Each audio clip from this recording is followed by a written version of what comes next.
সামনেই আমরা আমঝর্ণা।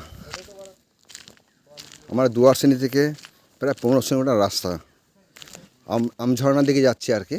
কিছু জামা প্যান্ট আমাদের এখনও দেওয়ার বাকি আছে, কেক লজেন্স। তার দুপুর প্রায় 1টা বেজে গেলো। তার আগে একটা গুহা দেখতে গেছিলাম।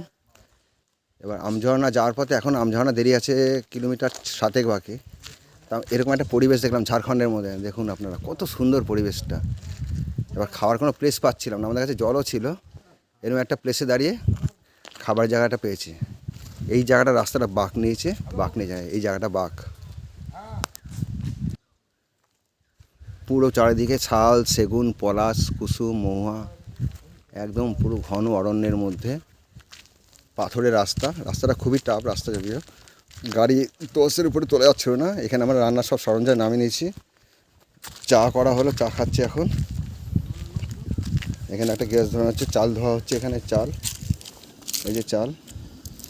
আর এখানে একটা বাড়ি থেকে আমি খাঁটি গরুর দুধ পেয়েছি, সেখান থেকে নিয়ে এসেছি। এটা বাড়িতে আমার মেয়ের জন্য দুধটা নিয়ে যাবো। জাল হচ্ছে দুধটা, এখানে প্রায় জাল হয়ে এসছে। দুধটা বাড়িতে নিয়ে যাবো।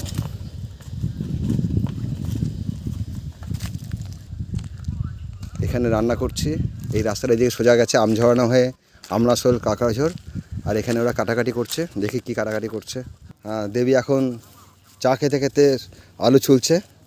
ও চা খেয়ে, তুমি চা খেয়েছো বলুন? হ্যাঁ বলুন, চা খাওয়া গেছে। এখানে কি আছে? আলু, পেঁয়াজ, আলু আছে, পেঁয়াজ আছে, লঙ্কা আছে, রসুন আছে। এখানে আমাদের দুপুরে খাওয়াটা হয়ে যাবে।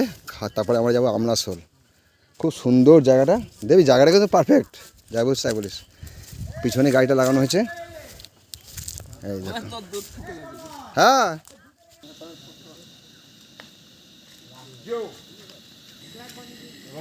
দুধ এদিকে প্রায় হয়ে এসছে, একদম শর্ট তৈরি হয়ে গেছে। ব্যাস,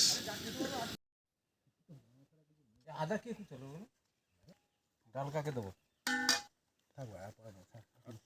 পরে নিবি কি?